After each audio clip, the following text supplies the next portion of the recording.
Здравствуйте, дорогие подписчики и гости канала.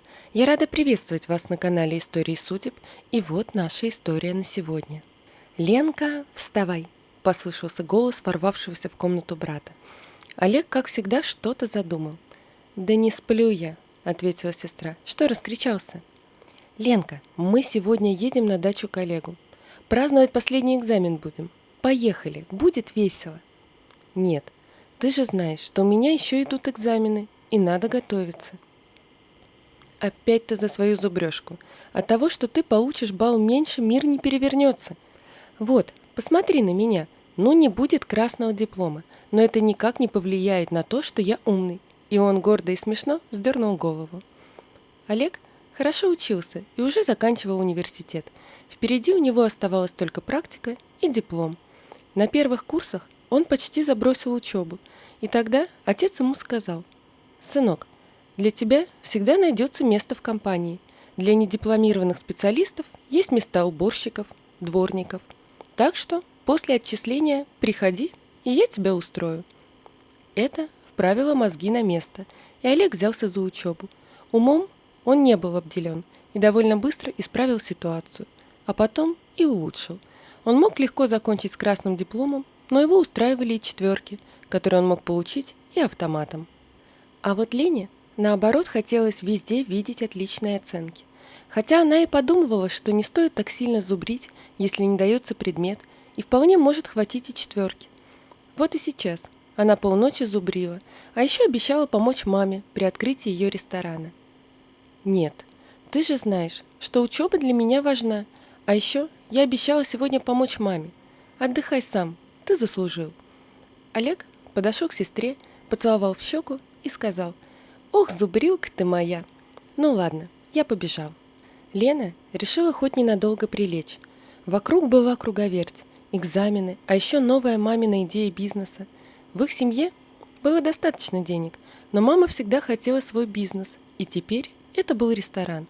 До него были швейная мастерская, салоны красоты, флористика и еще много что. Когда раздался звонок телефона, Лене казалось, что она поспала всего 5 минут. Взглянув на часы, она поняла, что спала 3 часа. Звонила мама. «Мам, но еще много времени, дай поспать, и одену я то самое платье. Ладно». «Нет, ты не понимаешь», – раздался почти рыдающий голос матери. «Здесь идет все не так, как надо. Персонала не хватает, и мы не успеваем все сделать до открытия». «Мам, успокойся, я сейчас приеду».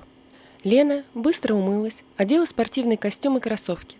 Потом приедет и переоденется. Вряд ли она сможет помогать там на шпильках. Вызвала такси и помчала. Когда она приехала и посмотрела на творящийся хаос, то быстро взяла все в свои руки. Сказала бармену налить маме шампанского и посадила ее за столик. Организовала людей, и работа пошла. Оказалось, мама умудрялась одному человеку давать разные задания и сама привела всех к всеобщей истерике. Когда все было готово, она подошла к маме и попросила, чтобы она не присутствовала на открытии. Мама кивнула и поблагодарила дочь. Ей уже было пора встречать гостей, а она их позвала множество. Лена решила выйти через черный ход. Видок у нее был еще какой, и поэтому появляться так перед гостями было нельзя. По дороге она увидела коробку, которую в попыхах не выкинули, и решила вынести ее. Выйдя в переулок, она направилась к мусорному баку, когда услышала за спиной такой знакомый голос.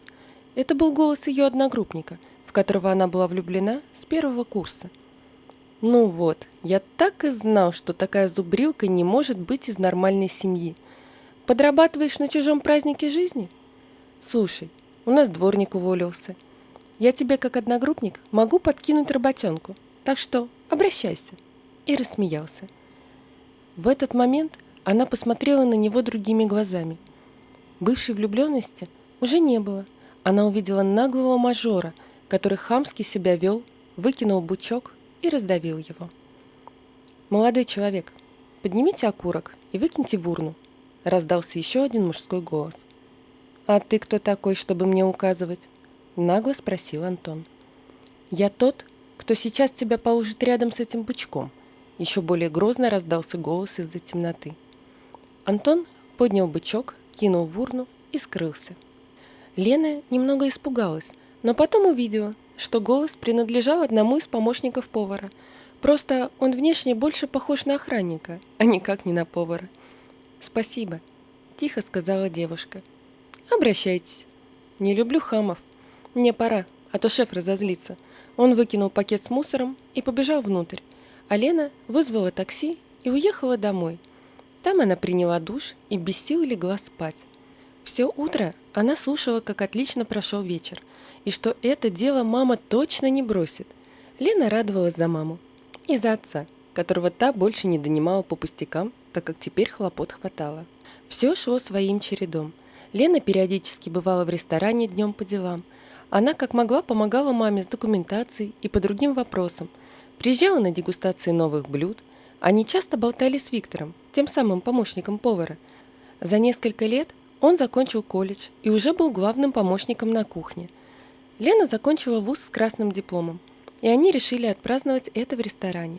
В этот день она призналась родителям, что они с Виктором встречаются. Олег пожал руку парню и пригрозил, что не даст обижать сестру. Он давно работал в фирме отца и остепенился от гулянок, хотя иногда и позволял себе вылазки на дачу с друзьями. Отец и мать улыбнулись и пригласили Виктора за стол. Вечер прошел весело. В этот день ресторан был только для них, и других посетителей не пускали. В конце вечера мама подняла бокал и сказала: «Лена, ты знаешь, как я люблю этот ресторан. Он – мое первое детище, которое не провалилось». И она улыбнулась. «Но, честно говоря, я уже устала». «Или наигралась», – хихикнул отец и получил в этот же момент подзатыльник. «Так вот, ты знаешь здесь все, разбираешься во всех вопросах, и я хочу передать этот ресторан тебе. А раз вы с Виктором встречаетесь, то тебе будет и еще проще». Лена не ожидала, но она любила это место всей душой и была очень рада. Прошло 5 лет. Она не вспоминала студенческие годы. Она была счастлива.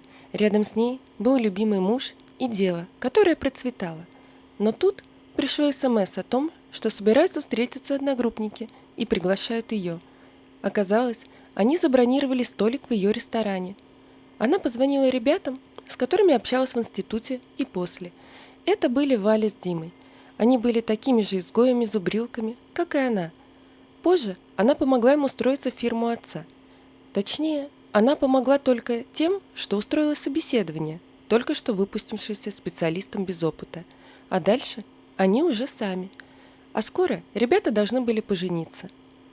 «Валь, ты получила приглашение?» – спросила Лена, набрав подругу.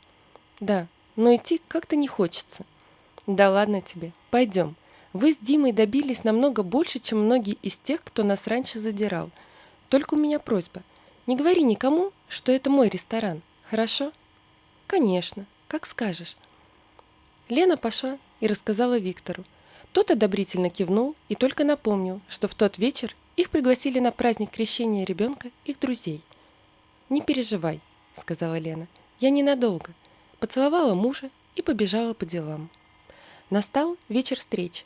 Одногруппники потихоньку приходили и шушукались, как раньше. Пришел туда и Антон. Вот только он уже не был таким холеным. Многие знали, что бизнес его отца развалился, и его посадили за махинации. А так как Антон учился только за счет денег родителей, то перебивался мелкими работами в интернете. Почти все были в сборе, и не хватало только 3 человек. «А где наши зубрилки? Или не могут вылезти из какого-нибудь подвала, где трудятся над бумажками?» — хохотнула одна, а остальные все ее поддержали. Антону было не до смеха. Он смотрел, что заказали ребята, и думал, как бы свалить пораньше, пока не принесли счет. Когда в ресторан зашла красивая пара, никто сразу не мог узнать в них Валю и Диму. А ребята были рады видеть такие лица. «Всем привет!» – весело сказали они. «Оставили нам местечко на галерке». Неудобное молчание прервала официант. «Сейчас шеф-повар принесет свое фирменное блюдо. Он всегда сам приветствует гостей». Все переглянулись. Никто это не заказывал.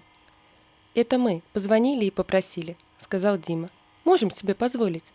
Валя незаметно толкнула его в бок и шепнула: «Выпендрежник ты мой». А затем улыбнулась. «А вы слышали, что он поднялся из обычного «принеси-подай» до шефа?» «Конечно, поднялся, ведь он женат на хозяйке». «Да ладно», — сказал Антон. «Я видел хозяйку в день открытия. Она ж старая, а он вроде молодой, судя по фото на меню». И все стали перешептываться и рассуждать на эту тему. Вышел шеф и поставил на стол огромное блюдо с какими-то морепродуктами, поздоровался с посетителями и, пожелав приятного аппетита, ушел. Пока все смотрели на блюдо, то не заметили, как к ним подошла элегантно одетая девушка, и только голос Вали отвлек их. «Лена пришла. Ленусь, иди к нам. Нам тут на галерке места оставили». И рассмеялась. Лена присела, поздоровалась со всеми и подняла бокал за встречу. Где-то через 15 минут она подозвала официанта. «Сергей, поторопите, пожалуйста, Виктора Андреевича. Нам пора идти», – тихо сказала она. Когда вышел шеф-повар и подошел к их столу без фартука, все удивились. Затем он подошел к Лене, взял ее за руку, и она встала. «Ребят, извините, но больше не могу присутствовать на этом празднике жизни. Мне с супругом пора уходить». Она почти развернулась, но как будто вспомнив что-то, обернулась и сказала: «Кстати, весь банкет за счет заведения. Ешьте, пейте и отдыхайте. И, Антон, нам уборщик требуется. Я тебе, как одногруппнику, могу подкинуть работенку, так что обращайся, не стесняйся». И с победным видом пошла на выход. «Милый, я не перегнула палку?» – спросила Лена. «Нет, дорогая, все верно», – сказал Виктор и обнял жену. Вот такая история, друзья. Напишите, пожалуйста, что вы думаете об этой истории. Не забудьте подписаться на канал и поставить лайк. До свидания.